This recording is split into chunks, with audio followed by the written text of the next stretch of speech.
हर महीने सैलरी आती है और कुछ दिनों के लिए लगता है कि इस बार सब ठीक रहेगा, घर का खर्च चलेगा, थोड़ा पैसा बचेगा, शायद अपने लिए भी कुछ कर पाएंगे। लेकिन फिर EMI, किराया, राशन, बिजली का बिल और छोटी छोटी जरूरतें सामने आ जाती हैं। देखते ही देखते महीने के आखिरी दिनों में वही पुरानी परेशानी लौट आती है। बैंक बैलेंस कम, खर्च ज्यादा और दिमाग में एक ही सवाल, आखिर पैसा बचता क्यों नहीं? अगर आपके साथ भी ऐसा होता है तो समस्या शायद आपकी सैलरी नहीं है, पैसे को संभालने का तरीका है। सबसे मुश्किल वो दिन होता है जब महीने के आखिरी हफ्ते में कोई अचानक खर्च आ जाता है। घर में किसी की तबीयत खराब हो जाए, बाइक खराब हो जाए या कोई जरूरी सामान खरीदना पड़ जाए। तब आपके पास दो ही रास्ते बचते हैं, किसी से उधार मांगना या क्रेडिट कार्ड / लोन का सहारा लेना। और उधार लेते वक्त सिर्फ पैसा नहीं मिलता, एक नई चिंता भी साथ आती है।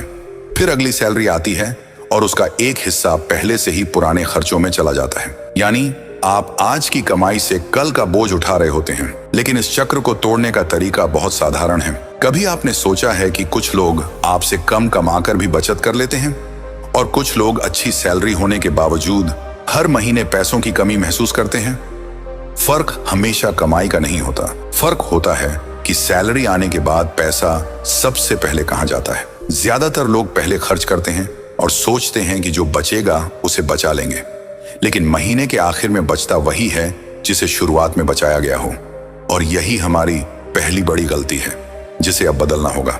मान लीजिए आपकी सैलरी 20,000 रुपये है।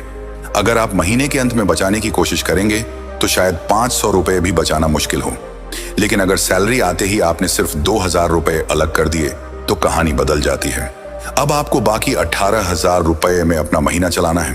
पहले यह मुश्किल लगेगा, लेकिन आपका दिमाग धीरे धीरे उसी रकम के हिसाब से जीवन व्यवस्थित करना सीख जाएगा।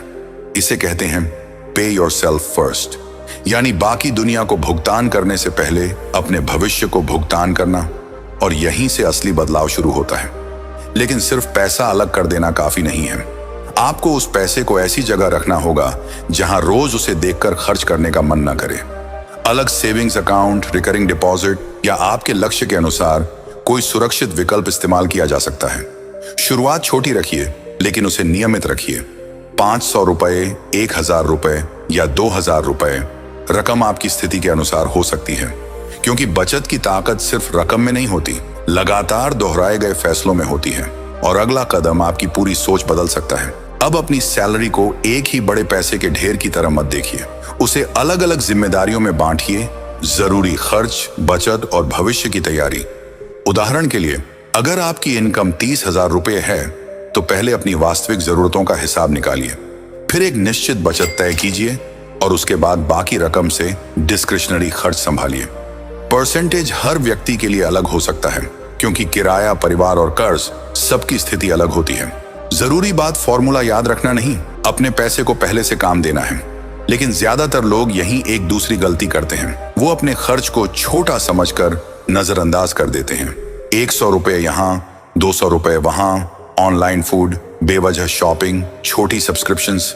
एक एक खर्च बहुत बड़ा नहीं लगता, लेकिन महीने भर में यही रकम हजारों तक पहुंच सकती है। इसीलिए अगले 30 दिन हर खर्च लिखिए, सिर्फ लिखिए, जज मत कीजिए। महीने के आखिर में आपको पहली बार साफ दिखाई देगा कि आपका पैसा वास्तव में कहां जा रहा है। और हो सकता है आपको वहीं अपना सबसे बड़ा पैसा लीक मिल जाए। लेकिन खर्च कम करने का मतलब यह नहीं कि आप अपनी जिंदगी की हर खुशी बंद कर दें। आप अपने परिवार के साथ बाहर खाना चाहते हैं, कभी अपने लिए कुछ खरीदना चाहते हैं, ये गलत नहीं है। गलत तब होता है जब हर खुशी भविष्य के पैसे से खरीदी जाती है। इसलिए अपने बजट में खुशी का पैसा भी रखिए। जब खर्च पहले से तय हो तो आपको हर बार अपराध बोध भी नहीं होगा। पैसे का उद्देश्य जिंदगी को रोकना नहीं, जिंदगी को सुरक्षित बनाना है। और अब आता है सबसे बड़ा माइंडसेट ट्विस्ट। हम अक्सर सोचते हैं जब मेरी सैलरी बढ़ जाएगी तब मैं बचत शुरू करूंगा। लेकिन सच ये है कि अगर आप 20,000 रुपये में बचत करना नहीं सीखते तो 50,000 रुपये में भी वही समस्या दोबारा आ सकती है। क्योंकि इनकम बढ़ने के साथ लाइफस्टाइल भी बढ़ जाता है। पहले छोटी बाइक थी, फिर बड़ी बाइक चाहिए। पहले छोटा घर ठीक था, फिर ज्यादा बड़ा घर चाहिए। पहले 200 रुपये का खर्च बड़ा लगता था, फिर 2,000 रुपये सामान्य लगने लगता है। यही लाइफस्टाइल इन्फ्लेशन आपकी बढ़ी हुई इनकम को खा जाती है। यही वो रियलाइजेशन है जो आपकी पूरी मनी लाइफ बदल सकता है। अमीर बनने की शुरुआत ज्यादा कमाने से पहले पैसे को संभालना सीखने से होती है। आपकी सैलरी कम हो सकती है, लेकिन आपका सिस्टम कमजोर नहीं होना चाहिए। अगर इनकम बढ़ती है तो पूरी बढ़ोतरी खर्च मत कीजिए। मान लीजिए आपकी सैलरी 5,000 रुपए बढ़ी तो उसका कुछ हिस्सा बचत और भविष्य के लिए बढ़ाइए। इस तरह आपकी लाइफस्टाइल भी बेहतर होगी और फाइनेंशियल सिक्योरिटी भी।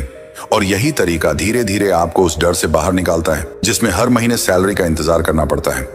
अब एक इमरजेंसी फंड बनाना शुरू कीजिए, क्योंकि जिंदगी हमेशा आपके बजट के हिसाब से नहीं चलती। कभी नौकरी में समस्या आ सकती है, अचानक मेडिकल खर्च आ सकता है, या घर में कोई बड़ी जरूरत आ सकती है। ऐसे समय में अगर आपके पास कुछ महीनों के जरूरी खर्च जितनी सुरक्षित रकम हो तो आपको तुरंत कर्ज लेने की जरूरत कम पड़ सकती है। पहले छोटा लक्ष्य रखिए, 1 महीने के जरूरी खर्च जितना, फिर धीरे धीरे इसे बढ़ाकर कुछ महीनों के जरूरी खर्च तक ले जाने की कोशिश कीजिए, क्योंकि इमरजेंसी फंड पैसा नहीं, मुश्किल समय में आपका आत्मविश्वास है। और अगर आपके ऊपर पहले से कर्ज है तो उसे नजरअंदाज मत कीजिए। हर महीने सिर्फ मिनिमम पेमेंट करके आगे बढ़ना आसान लगता है, लेकिन ब्याज लंबे समय में बहुत महंगा पड़ सकता है। जब एक कर्ज खत्म हो तो खाली हुई रकम को अगले कर्ज की तरफ मोड़ा जा सकता है। धीरे धीरे आपको महसूस होगा कि आपकी सैलरी अब सिर्फ कर्ज चुकाने के लिए नहीं आ रही, लेकिन फाइनेंशियल फ्रीडम की अगली सीढ़ी अभी बाकी है। बचत जरूरी है, लेकिन सिर्फ बचत से आपका भविष्य पूरी तरह नहीं बदलता। महंगाई समय के साथ पैसों की खरीदने की ताकत को कम कर सकती है। इसलिए इमरजेंसी फंड और जरूरी बचत के बाद अपने लॉन्ग टर्म गोल्स के लिए इन्वेस्टमेंट को समझना जरूरी है। किसी भी इन्वेस्टमेंट को सिर्फ इसलिए मत चुनिए क्योंकि किसी ने कहा कि इसमें पैसा जल्दी दोगुना होगा। रिस्क समझिए, समय समझिए और अपनी क्षमता के हिसाब से फैसला कीजिए, क्योंकि पैसा बढ़ाने की शुरुआत लालच से नहीं, समझदारी से होती है। और अब आपको अपनी सबसे बड़ी ताकत पहचाननी है। वो ताकत है आपकी कमाई बढ़ाने की क्षमता। अगर आप हर महीने थोड़ा पैसा बचा रहे हैं तो साथ साथ ऐसी स्किल सीखिए जो भविष्य में आपकी इनकम बढ़ा सके। Communication, sales, editing, coding, digital marketing, AI tools या आपके क्षेत्र से जुड़ी कोई मजबूत स्किल। हर स्किल हर व्यक्ति के लिए सही नहीं होती, लेकिन सीखने की आदत आपकी कमाई की सीमा बदल सकती है।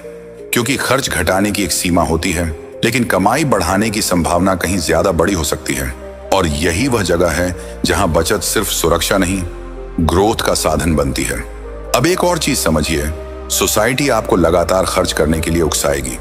नया फोन, नई बाइक, महंगे कपड़े, दिखावे की जिंदगी, क्योंकि दुनिया आपके बैंक बैलेंस से ज्यादा आपके बाहरी सामान को देखती है। लेकिन जब मुसीबत आएगी तो आपका महंगा फोन आपका इमरजेंसी फंड नहीं बनेगा। आपकी असली ताकत वो पैसा होगा जो आपने मुश्किल दिनों के लिए बचा कर रखा है। इसलिए दूसरों को इंप्रेस करने के लिए मत कमाइए, इतना मजबूत बनने के लिए कमाइए कि कल किसी के सामने मजबूर ना होना पड़े। कई लोग अपने परिवार के लिए इतना कुछ करते हैं कि खुद को ही भूल जाते हैं। हो सकता है आपके ऊपर जिम्मेदारियां हों, कर्ज हो या परिवार की जरूरतें हों, लेकिन इसका मतलब यह नहीं कि आपके पास कोई रास्ता नहीं है। आपको सिर्फ अपनी इनकम का इंतजार नहीं करना, आपको अपनी इनकम को दिशा देनी है। तो अगर आप आज से अपने पैसे को सही दिशा देने के लिए तैयार हैं तो कमेंट में सिर्फ लिखिए, मैं अपना पैसा संभालूंगा। और याद रखिए, कम सैलरी आपकी शुरुआत हो सकती है, लेकिन गलत मनी हैबिट्स आपकी मंजिल नहीं होनी चाहिए।